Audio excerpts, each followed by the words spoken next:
ധീരവിപ്ലവകാരിയും മനുഷ്യസ്നേഹിയും അതുല്യനായ communist നേതാവുമായ സഖാവ് AKജിയുടെ ധീരമായ സ്മരണകളെരുമ്പുന്ന ഈ ദിവസം അദ്ദേഹത്തിൻ്റെ വേർപാട് സംഭവിച്ച് 48 വർഷങ്ങൾ തികയുന്ന ഈ ദിവസം അദ്ദേഹത്തിൻ്റെ ഓർമ്മകൾ നെഞ്ചേറ്റിക്കൊണ്ട് സ്മരണ പുതുക്കാൻ തയ്യാറായിട്ടുള്ള ഇടതുപക്ഷം, ഹൃദയപക്ഷം,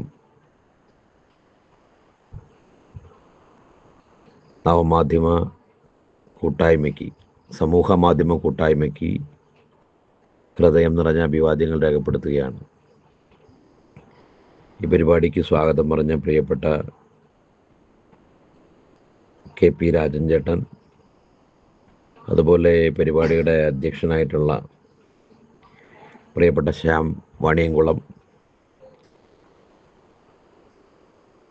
ഈ ചടങ്ങിലേക്ക് എന്നെ ക്ഷണിച്ച പ്രിയപ്പെട്ട ഹരിയേട്ടൻ, എൻ്റെ നാട്ടുകാരനും സുഹൃത്തുമായിട്ടുള്ള കുന്നംകുളംകാരനായിട്ടുള്ള, എൻ്റെ നാട് ഇരിങ്ങാലക്കുടയാണ് എങ്കിലും എൻ്റെ ജില്ലക്കാരനായിട്ടുള്ള ഹരിയേട്ടൻ ഉൾപ്പെടെ എൻ്റെ വാക്കുകൾ ശ്രവിക്കുകയും ഇതിനകത്ത് പങ്കെടുക്കുകയും ചെയ്യുന്ന പ്രിയങ്കരരായ സ്നേഹമുള്ള ഇടതുപക്ഷ സ്നേഹമുള്ള ജനാധിപത്യ ബോധമുള്ള മനുഷ്യരെ നിങ്ങൾക്ക് ആദ്യമായി തന്നെ അഭിവാദ്യങ്ങൾ രേഖപ്പെടുത്തുകയാണ്. വർത്തമാനകാല ഇന്ത്യൻ സാഹചര്യത്തിലും സാമൂഹികമായി ഏറെ പുരോഗമിച്ചു എന്ന് നാം അവകാശപ്പെടുമ്പോഴും പുതിയ കാല രാഷ്ട്രീയ സംവിധാനങ്ങൾ ഈ സമൂഹത്തിൽ ജാതീയവും മതപരവുമായ വിവേചനങ്ങൾക്ക് ഊന്നൽ നൽകിക്കൊണ്ടുള്ള പ്രവർത്തനങ്ങളും രാഷ്ട്രീയ പ്രവർത്തനങ്ങളും നടത്തിക്കൊണ്ട് കേരളത്തെ തങ്ങൾക്ക് അനുകൂലമാക്കാവുന്ന തരത്തിലേക്ക് സംഘപരിവാർ ശക്തികൾ ഉൾപ്പെടെ പ്രവർത്തിക്കുകയും അതിനോട് അനുകമ്പ പുലർത്തിക്കൊണ്ട് തന്നെ കോൺഗ്രസ് ഉൾപ്പെടെ വരുന്ന രാഷ്ട്രീയ പ്രസ്ഥാനങ്ങൾ ഇടപെടുകയും ചെയ്യുന്നൊരു കാലത്ത് AKജിയുടെ ഓർമ്മ, അതുപോലെ 3 ദിവസം മുമ്പ് നാം പുതുക്കിയ, 2 ദിവസം മുമ്പ് നാം പുതുക്കിയ സഖാവ് EMSൻ്റെ ഓർമ്മയുമെല്ലാം രാഷ്ട്രീയമായ വലിയ ദിശാബോധമാണ് ഒരു സമൂഹത്തിനും, അല്ലെങ്കിൽ ഓർമ്മകൾ നഷ്ടപ്പെട്ടുകൊണ്ടിരിക്കുന്ന നമുക്കേവർക്കും പകർന്നു നൽകുന്നത്. AKജിയെക്കുറിച്ച് ഓർത്തെടുക്കുമ്പോൾ കണ്ടോത്താക്രമണമാണ് എല്ലാ ആളുകളുടെയും മനസ്സിലേക്ക് ആദ്യമായി കടന്നു വരുന്നത്. കടയപ്പുറത്ത് കേരളത്തിലെ പയ്യന്നൂരിനടുത്ത് കണ്ടോത്ത് എന്ന സ്ഥലത്ത് ഒരു വലിയ വിഭാഗം മനുഷ്യരുടെ ഇടയിലേക്ക് ഒരു മാർച്ച് നടക്കുകയാണ്. മാർച്ചിൽ വലിയ അംഗമാളുകളൊന്നുമില്ല, വിരലിൽ എണ്ണാവുന്ന ആളുകൾ ചേർന്ന് ഒരു ജാഥ, 2 ചെറുപ്പക്കാരാണ് ആ ജാഥയ്ക്ക് നേതൃത്വം നൽകുന്നത്. ആ ജാഥ അയിത്തത്തിനും വഴി നടക്കാനുള്ള സ്വാതന്ത്ര്യം നിഷേധിക്കുന്നതിനുമെതിരായി നടന്ന ജാഥയായിരുന്നു. ആ ജാഥ നടന്നു വന്ന് ആ ജാഥ ഒരു പ്രത്യേക സ്ഥലത്തെത്തുമ്പോൾ, എവിടെയാണോ വഴി നടക്കാനുള്ള സ്വാതന്ത്ര്യം നിഷേധിക്കപ്പെടുന്നത് ആ സ്ഥലത്തെത്തുമ്പോൾ 200-ലധികം വരുന്ന ആളുകൾ, സ്ത്രീകൾ ഉൾപ്പെടെ വരുന്ന ആളുകൾ വടിയും കോലുമെല്ലാമായി വന്ന് ആ ജാഥയിൽ പങ്കെടുത്ത വളരെ ചുരുക്കം, വിരലിലെണ്ണാവുന്ന മനുഷ്യരെ മുഴുവനായി തല്ലിച്ചതക്കുകയാണ്. അതിൽ 2 ചെറുപ്പക്കാർ, ജാഥയുടെ മുന്നിൽ നിന്ന് നയിച്ച 2 ചെറുപ്പക്കാർ അതിഭീകരമായി ആക്രമിക്കപ്പെടുകയാണ്. ബോധക്ഷയം ഉണ്ടാകുന്നത് വരെ, മരണപ്പെട്ടു എന്ന് കരുതുന്നത് വരെ അദ്ദേഹത്തെ മർദ്ദിച്ചു. 2 പേരെ, ഈ 2 ജാഥാ നേതാക്കളെയും മർദ്ദിച്ചു എന്നുള്ളതാണ് ചരിത്രം രേഖപ്പെടുത്തിയിട്ടുള്ളത്. എൻ്റെ ഓർമ്മ ശരിയാണെങ്കിൽ ആ സമരത്തിൽ വെച്ച് തന്നെയാണ് എന്ന് തോന്നുന്നു. മരണപ്പെട്ടു എന്ന് കരുതി മരണമൊഴി വരെ രേഖപ്പെടുത്തി എന്ന സ്ഥിതിയുണ്ടായി. മരണപ്പെട്ടു എന്ന് കരുതിയിട്ടല്ല, മരണപ്പെടും എന്ന് കരുതിയിട്ട് മരണമൊഴി തന്നെ മജിസ്ട്രേറ്റ് രേഖപ്പെടുത്തിയെന്നാണ് പറയുന്നത്. പക്ഷെ പിന്നീട് ആ മരണത്തെ അതിജീവിച്ച്, ആ മരണാസന്നമായ സാഹചര്യത്തെ അതിജീവിച്ച് അദ്ദേഹം തൻ്റെ രാഷ്ട്രീയ ജീവിതത്തിലേക്ക് ആ ഇരുവരും കടന്നു വരികയാണ്. അവിടെയാണ് ഞാൻ നേരത്തെ സൂചിപ്പിച്ചതുപോലെ ഈ സമകാലീന സാമൂഹിക സാഹചര്യത്തിൽ ജാതീയതയെയും വർണ്ണവിവേചനത്തെയും അതുപോലെ മതബോധത്തെയും വീണ്ടും പൊടി തട്ടിയെടുക്കാൻ വരുന്ന ആ ഒരു കാലം സൃഷ്ടിക്കുന്നതിൽ സംഘപരിവാറിനൊരു പങ്കുണ്ട്. അതുപോലെ തന്നെയാണ് ആ കാലത്ത് അന്ന് ഇവരെ മർദ്ദിച്ചത് വരേണ്യവർഗക്കാരാണ് എന്ന് നാം വിശേഷിക്കുന്ന ജാതീയതയിൽ പിന്നെ ഉന്നത കുലജാതരാണെന്ന് വിശേഷിക്കപ്പെടാവുന്ന തരത്തിലുള്ള ആളുകളൊന്നുമല്ല. അവിടെ തീയ സമുദായത്തിൽപ്പെട്ട ആളുകളാണ് ഇവരെ അതിഭീകരമായി മർദ്ദിക്കുന്നത്. മർദ്ദനമേൽക്കുന്നത് സഖാവ് AKGക്കും അതുപോലെ തന്നെ സഖാവ് കേരളീയനുമായിരുന്നു. രണ്ടുപേരും അത്യാവശ്യം തിരക്കേടില്ലാത്ത സമ്പന്ന കുടുംബത്തിൽ, നമ്പ്യാർ കുടുംബങ്ങളിൽ ജീവിച്ച ആളുകളാണ്. അടിയേൽക്കുന്നത്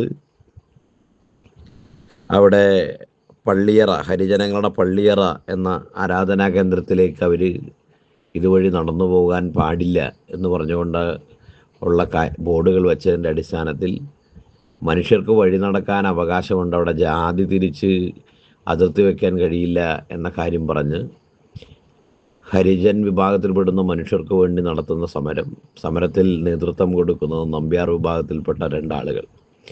അവർ ജാതി തിരിച്ച് പറയല്ല, പക്ഷേ ആ ഒരു കാലത്തിൻ്റെ ഒരു അപകടകരമായ, അല്ലെങ്കിൽ ഒരു പക്ഷേ സ്വാമി വിവേകാനന്ദൻ കേരളത്തെ നോക്കി ഭ്രാന്താലയം എന്ന് വിളിച്ചത് എന്തുകൊണ്ടാണ് എന്ന് കാണിക്കാവുന്ന തരത്തിലുള്ള സാമൂഹികമായ അന്തരീക്ഷം നിലനിന്നതിനെക്കുറിച്ച് പറയാൻ വേണ്ടിയിട്ടാണ്.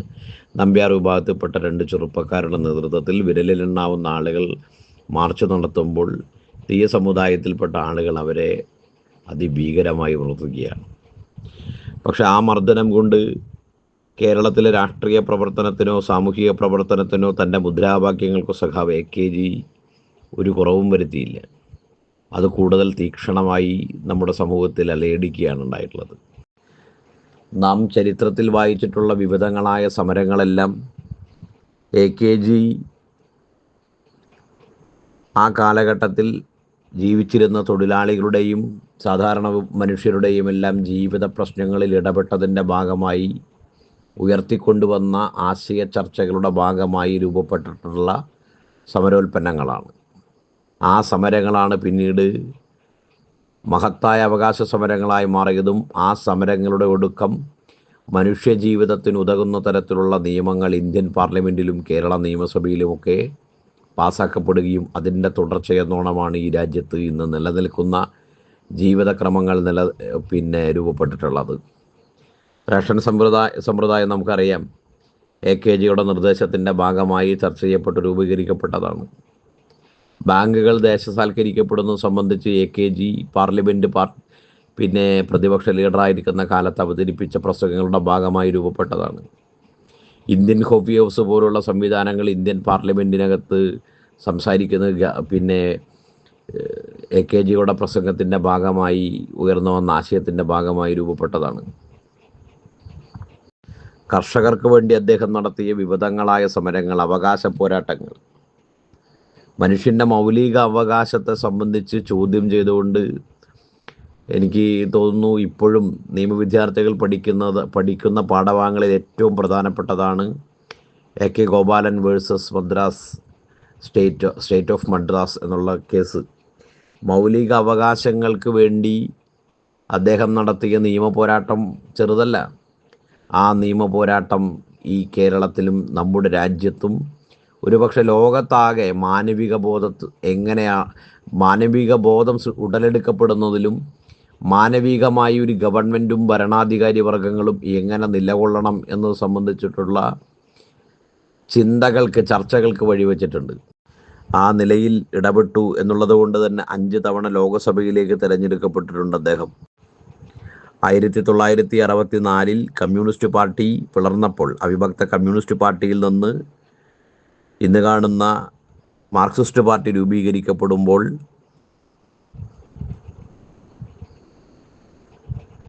അതിൻ്റെ ഭാഗമായിരുന്ന സഖാക്കളിൽ ഒരാളായിരുന്നു സഖാവ് AKG. 1904 ഒക്ടോബർ 1 ജനിച്ച സഖാവ് AKG അധ്യാപിക ജോലി ഉപേക്ഷിച്ച് ദേശീയ പ്രസ്ഥാനത്തിലേക്ക് ഇറങ്ങിയതോടെയാണ് ഒരു മുഴുവൻ സമയ രാഷ്ട്രീയ പ്രവർത്തകനായി മാറുന്നത്. 7ാം ക്ലാസ് പാസ്സായ ശേഷം ഒരു സ്കൂളിൽ ഇംഗ്ലീഷ് അധ്യാപകനായാണ് സഖാവ് AKG ജീവിതം ആരംഭിക്കുന്നത്.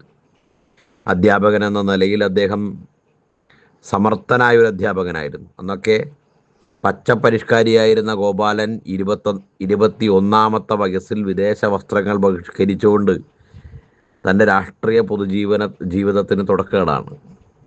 1930 ഉദ്യോഗം രാജിവെച്ച് അദ്ദേഹം ഉപ്പ് സത്യാഗ്രഹത്തിൽ പങ്കെടുത്തു. അതിൻ്റെ ഭാഗമായി ജയിൽവാസം അനുഭവിക്കേണ്ടി വന്നു. 1977 മാർച്ച് 22-ന് അദ്ദേഹം അന്തരിക്കുന്നത് വരെ AKGയുടെ ജീവിതം സംഭവബഹുലമായ സമര പരമ്പരയിൽ ഉൾക്കൊള്ളുന്ന ഒരുപക്ഷെ ഒരു നാടിൻ്റെ പോരാട്ടത്തിൻ്റെ ചരിത്രം എന്ന് തന്നെ വിശേഷിക്കപ്പെടാവുന്ന ഈ നാടിൻ്റെ മനുഷ്യൻ്റെ ജീവിത മന്ത്രമായി മാറുന്ന തരത്തിലുള്ള രേഖയായി അദ്ദേഹത്തിൻ്റെ ജീവിതം മാറിയെന്ന് വേണം പറയാൻ.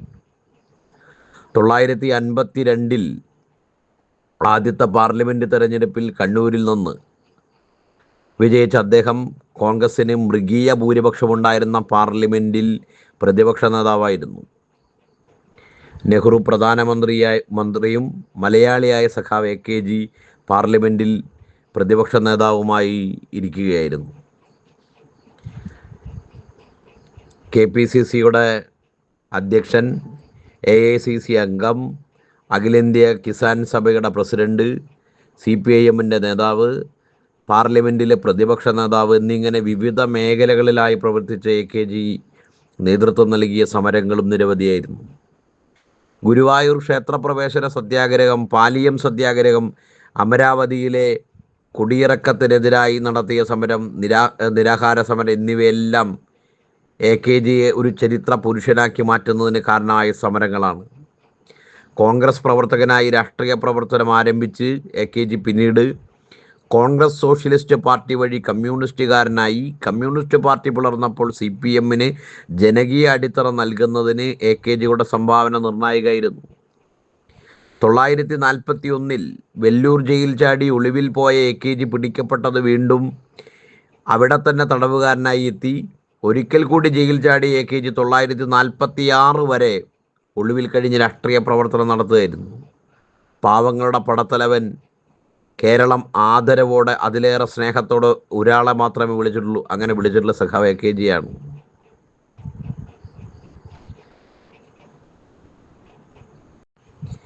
AKG നേതൃത്വം നൽകിയ രാഷ്ട്രീയ ജാഥകൾ ഒരു കാലത്ത് കേരളത്തിൻ്റെ രാഷ്ട്രീയ സാമൂഹിക മണ്ഡലങ്ങളിലെ കൊടുങ്കാറ്റായിരുന്നു. ഗുരുവായൂർ ക്ഷേത്ര പ്രവേശന സത്യാഗ്രഹത്തെ തുടർന്നുണ്ടായ പട്ടിണി ജാഥ, തിരുവിതാംകൂറിലെ ഉത്തരവാദഭരണ പ്രക്ഷോഭത്തെ സഹായിക്കാൻ പോയ മലബാർ ജാഥ, 1960 കാസർഗോഡ് നിന്ന് തിരുവനന്തപുരത്തേക്ക് നടത്തിയ കർഷക ജാഥ, ഇതെല്ലാം സാമൂഹികമായ വിപ്ലവമാണ് സൃഷ്ടിച്ചിട്ടുള്ളത്. സൂര്യനസ്തമിക്കാത്ത സാമ്രാജ്യത്വം എന്ന് വിശേഷിപ്പിച്ചിരുന്ന വൈദേശികരായ ബ്രിട്ടീഷുകാരെ ഇന്ത്യയിൽ നിന്ന് മുച്ചൂടും കെട്ടുകെട്ടിക്കാൻ അയിത്തവും ജാതിഭ്രഷ്ടവും അതുപോലെ തന്നെ ചൂഷണം നിറഞ്ഞൊരു സമൂഹത്തെ മാറ്റി ജനങ്ങളെ യോജിപ്പിക്കണം എന്ന രാഷ്ട്രീയം മുന്നോട്ട് വെക്കുന്നത് കമ്മ്യൂണിസ്റ്റുകാരാണ്. അതിൽ പ്രധാന പങ്കുവഹിച്ച ഒരാളാണ് AKG. ഇന്നിപ്പോൾ വീണ്ടും അതേ ജാതിബോധവും മതബോധവുമൊക്കെ നേരത്തെ പറഞ്ഞ പോലെ സംഘപരിവാർ ഗവൺമെൻറ് ഇന്ത്യയിൽ വീണ്ടും കൊണ്ടുവരാൻ ശ്രമിക്കുകയാണ്. മണിപ്പൂരിൽ അതിൻ്റെ പേരിൽ ആക്രമണമാണ്. ഇപ്പോൾ NRC വീണ്ടും കൊണ്ടുവരാൻ വേണ്ടി പരിശ്രമിക്കുകയാണ്. ഈ ജാതി മത സങ്കുചിത ബോധങ്ങൾക്കാണ് സമൂഹത്തെ ജനാധിപത്യ ബോധത്തിൽ നിന്നൊക്കെ മാറ്റി, അവകാശബോധങ്ങളിൽ നിന്നൊക്കെ മാറ്റി കേവലം ചില കാര്യങ്ങളിൽ മാത്രം ഉൾക്കൊള്ളുന്ന അടിമ കണക്കാക്കി മാറ്റാൻ കഴിയുള്ളൂ എന്ന് ചില ഭരണാധികാര വർഗ്ഗങ്ങൾ മനസ്സിലാക്കണതിൻ്റെ ഭാഗമാണത്. എന്നാൽ പോയ കാലത്ത് അതിനെല്ലാം തുടച്ചു നീക്കിയിട്ട് ഇന്ന് കാണുന്ന തരത്തിലേക്ക് ഈ നാടിനെ സാമൂഹികമായി എത്തിക്കാൻ AKG ഉൾപ്പെടെ വരുന്ന ആളുകൾ നടത്തിയ പ്രവർത്തനങ്ങളുടെ ചരിത്രം പഠിക്കുകയും ആ ചരിത്രത്തിൽ നിന്ന് സാമൂഹ്യ ബോധം ഉൾക്കൊണ്ട് ഇന്ന് നമ്മുടെ ഇടയിലേക്ക് വർഗീയത കുത്തിവെക്കാൻ വേണ്ടി പരിശ്രമിക്കുന്നവർക്കെതിരായി നല്ല നിലപാട് സ്വീകരിക്കാൻ നമുക്ക് കഴിയണം എന്നുകൂടി AKGയുടെ ഓർമ്മകൾ നമ്മെ പഠിപ്പിക്കുന്നുണ്ട്. ഗുരുവായൂർ സത്യാഗ്രഹത്തിൽ വർഗീയവാദികളുടെ ഭീകരമായ മർദ്ദനാണ് ഏറ്റുവാങ്ങണത്. ആ മർദ്ദനം ഏറ്റുവാങ്ങേണ്ടി വന്നാലും സമരം വിജയം കണ്ടു. 1932 ഗുരുവായൂർ സത്യാഗ്രഹം കഴിഞ്ഞ് പയ്യന്നൂരിലെത്തി അവിടെ കൊടികുത്തി വാണ അയിത്തത്തിനും സഞ്ചാര സ്വാതന്ത്ര്യ നിഷേധത്തിനുമെതിരായി സമരരംഗത്തിറങ്ങി. ബ്രിട്ടീഷ് ഭരണകാലത്തും പിൽക്കാലത്ത് അധികാരത്തിൽ വന്ന കോൺഗ്രസ് നേതൃത്വത്തിലുള്ള ഗവൺമെൻറ്റിൻ്റെയും സമയത്ത് ഇന്ത്യയുടെ വിവിധ ഭാഗങ്ങളിൽ നടന്ന ജനകീയ സമരങ്ങളിൽ AKG നിർണായകമായ പങ്കാണ് വഹിച്ചത്.